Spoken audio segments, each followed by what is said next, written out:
Guys, nagprito tag isda. So guys, sadlukan jud kay kuning pritong isda guys. Oh, pisik kayo tanawa ba guys? Akong gitakluban kay pisik. Oh, awa guys. Ako pa na yan kay balik ko ba. Pisik kay piskan ko. Ay, agtong na lang guys. Tuwalo ko balisa. Okay. Ay, mauna. Ay, kasakit. Ay, mauna.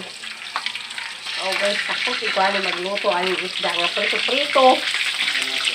Ay, mapato ka kay mapisik. Ginoo ko mao gid ang kakakaan ng isda, mariusik. Awa guys.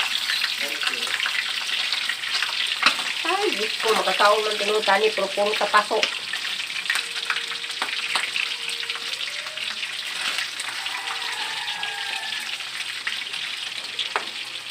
Mao din ni katakaan ng isda guys. Awa guys. Mo ni kung katakan maglutog isda. Makakaon ta pero puro ta pangus o palot. Takpan na itong usab guys. Sus. Mamaak ang mantika. Huwag mo na siya guys. Ang niluto. Yan na pa iluto mo siya guys. Yan na pa diri.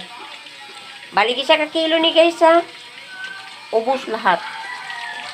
Pag mamili kami ng ulam, kahit 1 kilo pa o mas mataas pa sa kilo, ubusin namin talaga yan. Ayaw namin ilagay sa freezer. Dahil kinabukasan, iba rin naman ang kailangan sa mga anak ko na pang-ulam. Ayan lang guys. Bye-bye. See you next video. Thank you for watching. Babot.